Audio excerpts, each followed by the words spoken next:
I am trying to record audio, video, go live for YouTube, and it wasn't working today, so I am just recording a video. So today I am working on, I always have everything backwards, this one.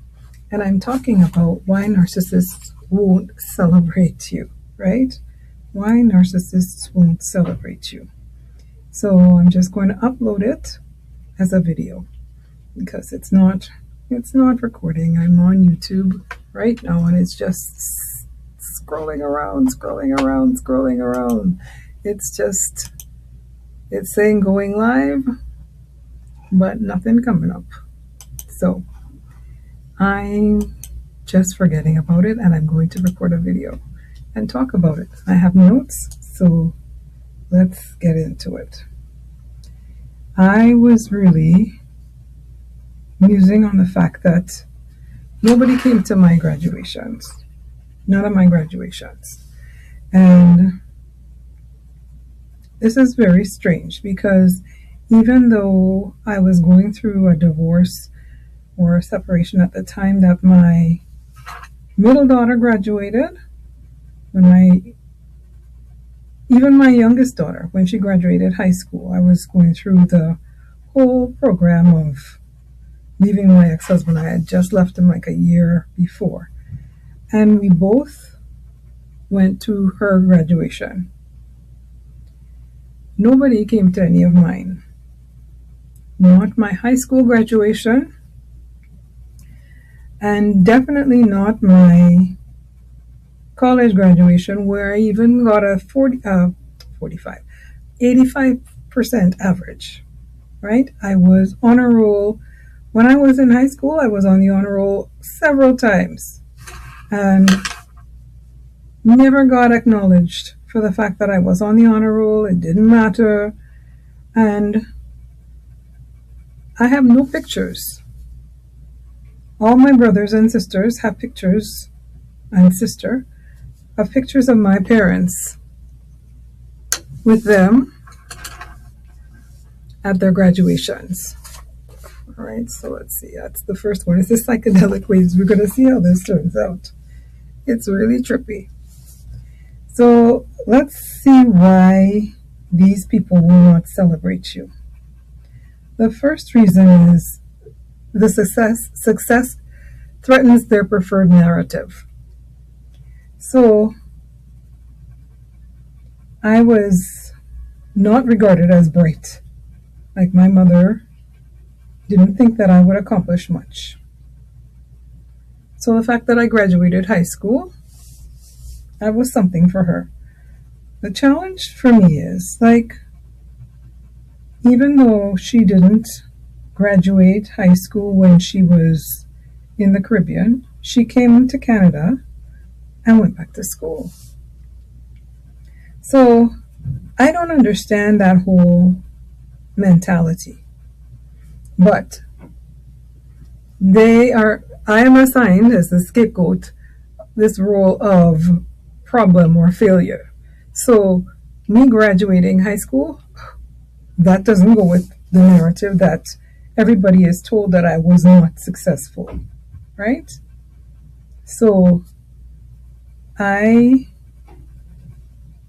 didn't have anybody at my graduation. My friends had their brothers, their sisters, their mothers, their fathers there at their graduation. I had nobody to neither of my graduations, right? Number two, they think success is competition. They view it as competition. How can you view your own child's graduation from high school as competition? Didn't you have the children in order to further your legacy? Like, when my kids graduated high school, when my first and my second graduated high school, unfortunately my third one, we were going through the divorce, but my first and my second, my first especially wanted this elaborate dress. with little things that look like feathers made of organza. And then my second one wanted one just like it. I sat there and made these. It was over 150 of these little oval things that I had to outline with fabric glue, glitter glue, and then cut out. And it was only because I used to do biblical flagging that I knew how to make this. And then I had to sew it onto fancy, like it was elaborate stuff, and I wanted my kids to look great. And when she walked on stage, both of them, everyone was like, oh yeah. I was so proud. And to not have someone be proud of me, it just boggled my mind. But they see it as competition. It boggles my mind. Like I said, that's number 2. Number 3, they want to maintain control. Now, I don't get it, right? I don't get it. You are a human being, yes. And you are the mother, yes. But how can you control your children? My nose is starting to drip, I don't know why. How can you control your children's future? I had children who wanted to do whatever, like they had their minds made, and I was just like, okay, how can I help you with that?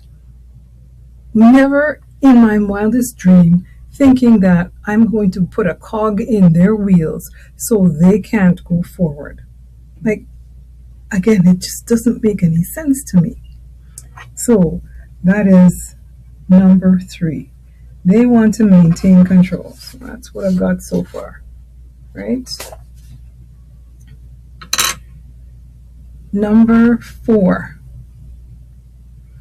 They have problems providing genuine validation. And that is the truth. Nobody ever said, yo, I'm so proud of you. I never heard those words. And this is what happens with a narcissist. They can't be happy for you because they're always looking at what you're doing as some sort of competition. So they will never say, whoa, good job, man. Because they want to be in your shoes. They can't see that you are doing something great, and it'll reflect on them eventually. It'll eventually reflect on them that, look, I am your mother, and you are now doing this amazing thing because I supported you. When my eldest was planning on becoming a fashion designer, that's why this is so funny, because she's a fashion designer. She would be doing this with no problem. And here I am struggling to color because this is not something that I was allowed to do. But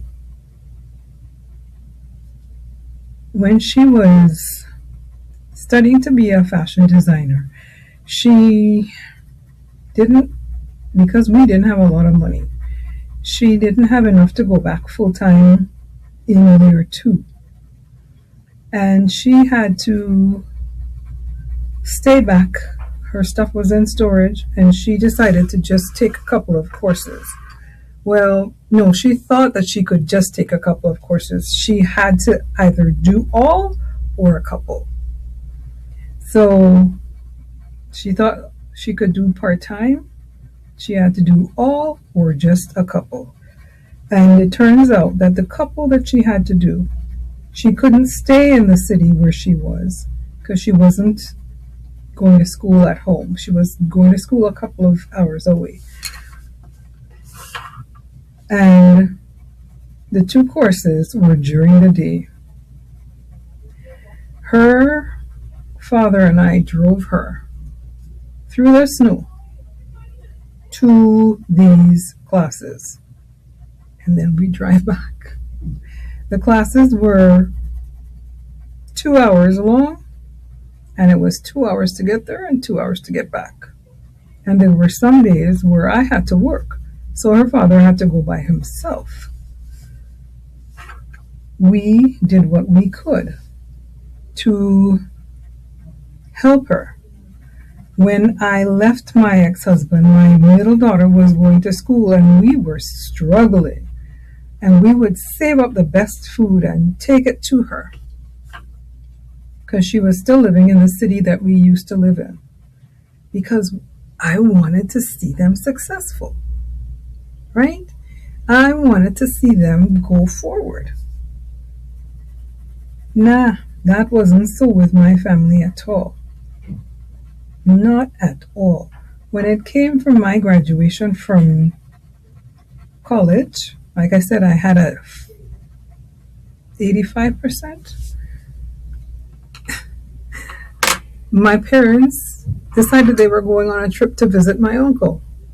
They knew when I was going to graduate, and it didn't matter.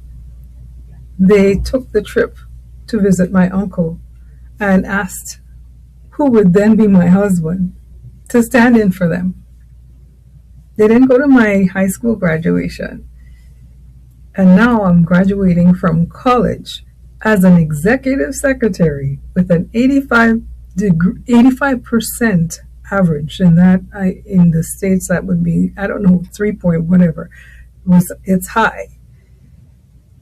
And they decided that they weren't going to come.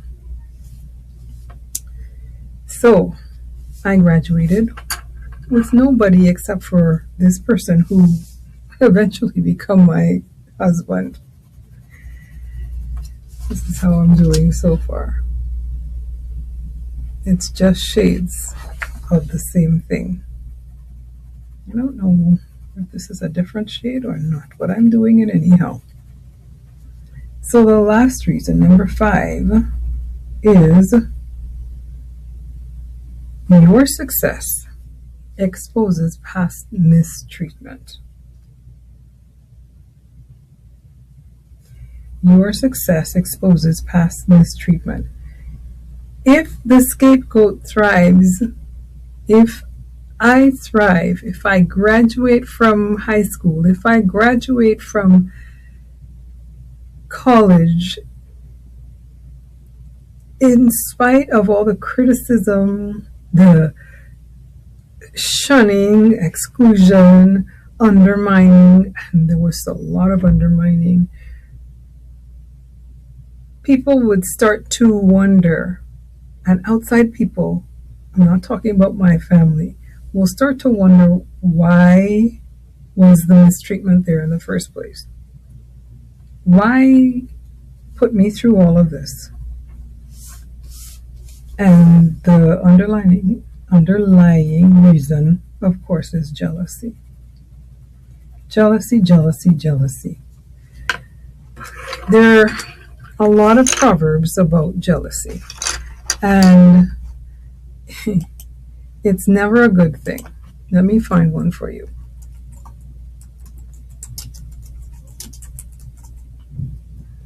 I forgot to get this one ready. A peaceful heart leads to a healthy body, but jealousy is like cancer to the bones. Jealousy is like cancer to the bones. And there are other scriptures that say, like, your bones rot because of a wicked tongue, and wickedness rots your bones. Proverbs 27:4 says, anger is cruel and wrath is like a flood, but jealousy is even more dangerous. Jealousy arouses a husband's fury, and he will show no mercy when he takes revenge.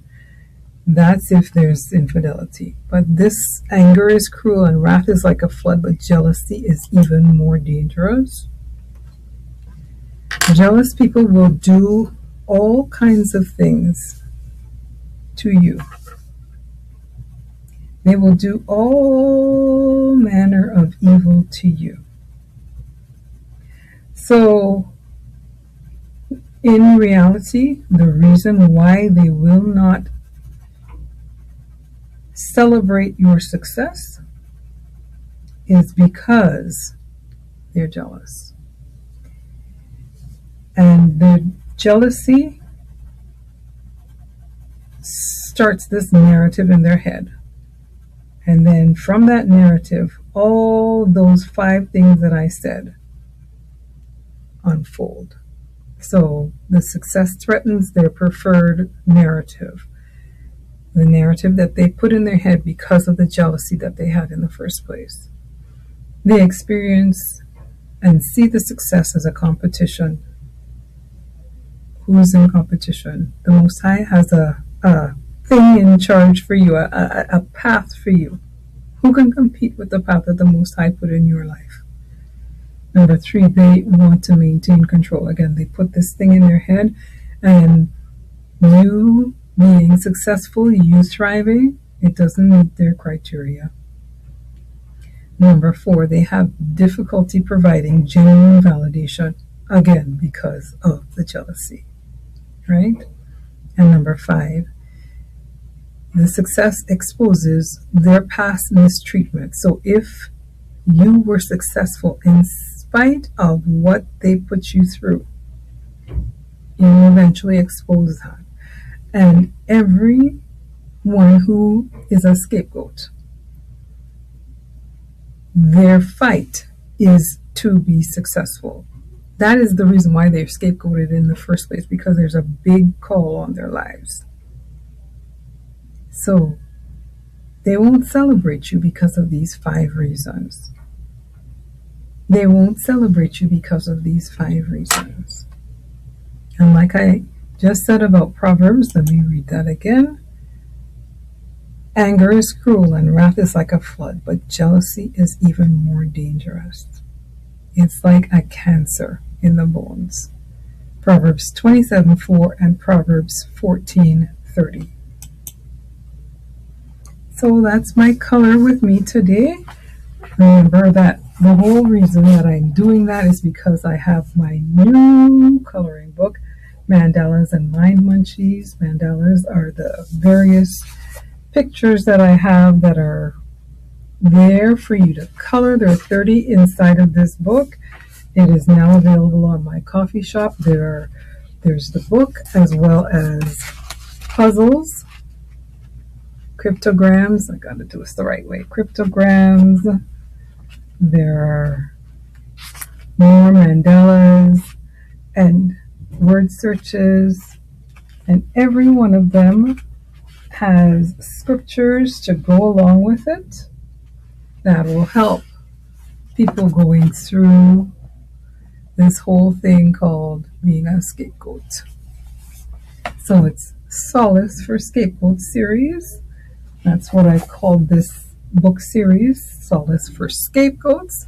And it's there on my coffee shop as a digital download. That's why I have these as pages, because it's a digital download. You can print it out, and I am finding so much solace with these pages. Like I said, I was doing it for me, and I'm really doing it for me because it has given me such a feeling of peace sitting and coloring.